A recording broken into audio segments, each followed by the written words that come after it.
Hi everybody and welcome again to ZCodeSystem. Here we develop automated systems to help you win. And it doesn't matter what sport you're betting on, we've got you covered. We're going to get in some NHL action for February the 25th, but before we do, I'm going to invite you to join. You see we have the club section, all these tools across the top will help you make your picks. Okay, so it's a pretty full slate of games for the 25th. It's a few days out from the date of posting, but we're going to get started and take a look at some of these games. First game we want to take a look at is Calgary Flames and the Washington Capitals. Neither team is playing really well lately, although the Capitals have the best record in the Eastern Conference. They're just 3-3 over the last 6 and average down. And Calgary in the middle of the Pacific Division, but you see they're not playing well either. They've lost the last 3 and just 2-4 over the last 6. If you take a look at the over/under, you can see the teams involved in games over the line, 10 out of the last 12 between the two teams have an over the line.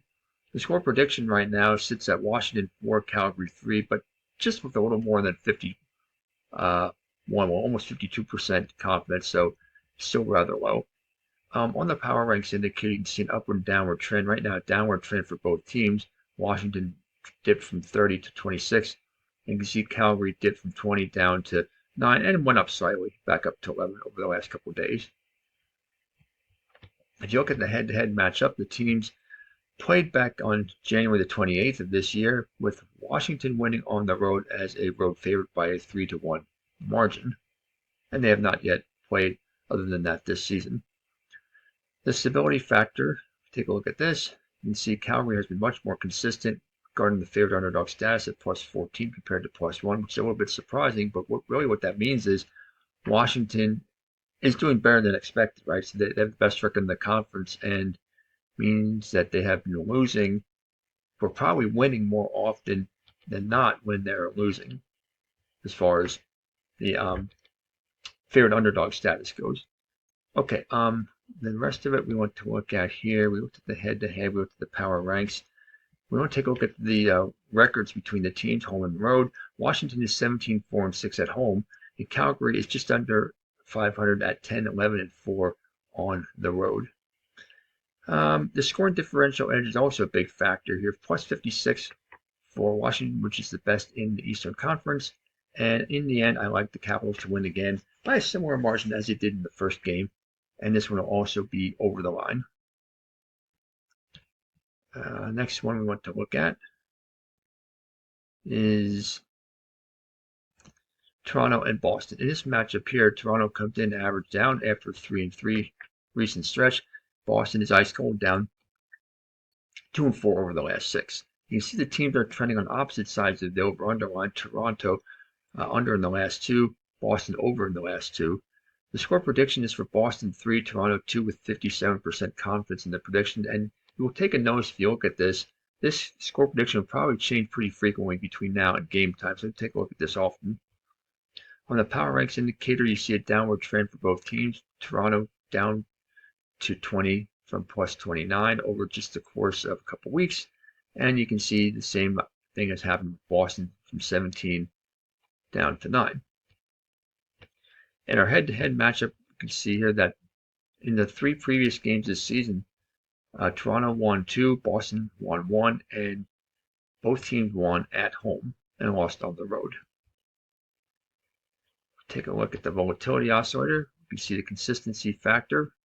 And Boston is much more consistent at plus 20. Even though Toronto is relatively consistent at plus 8, Boston is much more so at plus 20. There's a scoring differential edge in favor of Toronto by a plus 13 to minus 25 margin. And another thing we want to look at is the records. Maple Leafs are 19-11 at home. The Bruins have really struggled on the road, just 9-15-3. So I like Toronto to win this one by 2 goals, but I'm going to pass on the over/under. Now we're going to look at Edmonton and Tampa Bay. Tampa Bay comes in burning hot, winners of 4 out of the last 5 and 5 out of the last 6. You can see Edmonton is averaged down, losing a game after 2 previous wins and 3-3 over the last 6. If you take a look at the total streak over/under, you can see all these overs for Edmonton, each of the last 6 over, and in Tampa's case, 5 out of the last 6 over. The score prediction of 4-3 in favor of Tampa Bay comes with a pretty high level of confidence of over 74%. On the power ranks indicator, you can see Tampa Bay on an upward climb. They are now 23, where Edmonton has been on a downward trend over the last couple weeks. They are down from 29 to 23. Head-to-head, you can see that they played once previously this season, back on December 10th of last year, and it was a very tight defensive battle with Edmonton winning by 1 as a home favorite. Volatility oscillator, let's see how stable teams are.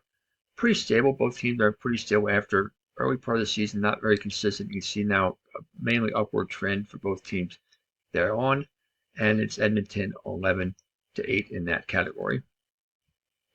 And the scoring differential is pretty good because both teams are amongst the league leaders in scoring differential. Both teams in the positive, plus 44 to plus 30 in favor of Tampa Bay. So yeah, I think this is going to be a pretty good game. This might be the best game of the day, actually. I think Tampa Bay will be a home favorite, and I'm going to go with the Lightning by a goal in a game over the line. Now here's a battle of New York. So it should be a good game just for that reason, right? New York against New York, it's always a good matchup, regardless of how the two teams are doing over the course of a season. But in this case here, it could be an especially good game because the teams are neck and neck in the standings.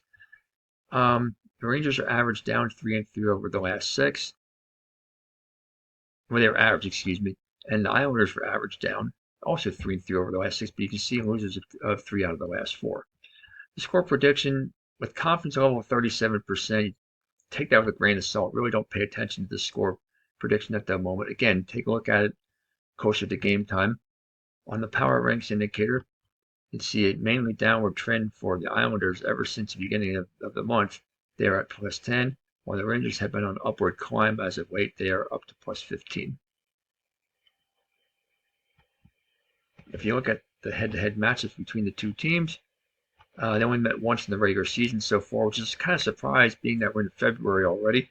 But yeah, almost into March. And the Rangers won that game 5-2 as a home favorite. Both teams are negative in the scoring differential. So that is -3 to -10. And the road record for the Rangers is nearly identical to the home record for the Islanders. That's a very interesting stat right there, both over 500. So this game is actually really nearly a toss-up. I'm going to get a slight edge to the Islanders playing at home, so give them the win, but I'm passing on the over-under. The last game we want to look at is Detroit Red Wings and Minnesota Wild. You see both teams playing well lately. Although the Red Wings are coming off of a 6-3 loss to Tampa Bay, they are 5-1 over the last 6, including 3 overtime wins, and Minnesota 4-2 over the last 6. The over-under, you see the teams are trending in games on opposite sides of the over-under line. 5 out of the last 6 for Detroit over, and 3 up, or 3 over and 3 under for Minnesota in the last 6. Again, the score prediction has only a confidence of nearly 50%, not even 50%, with Minnesota 3, Detroit 2. So look at that a little bit later to see if that prediction has more confidence to it. You see Minnesota on an upward trend over the last few weeks, going from plus 21, now they're at plus 29. And you can see Detroit, since February 8th, has declined from 25 to 18. Another thing we can look at here is that the scoring differential edge is in Minnesota's favor, but Detroit has a better road record than Minnesota's home record. So it's an interesting scenario there. Another interesting thing is that the two teams have not yet met this season, haven't met since December 27th of 2023. So with the volatility oscillator, Minnesota has been increasingly more stable, like throughout the course of the year. Well, there was a time when Detroit was a little bit more stable. Most of the time throughout the whole season, Minnesota has been more consistent than Detroit.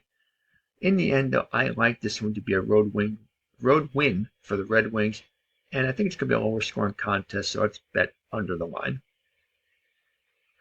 Okay, there you have it for all the games in the NHL for February the 25th. Happy betting, and see you next time.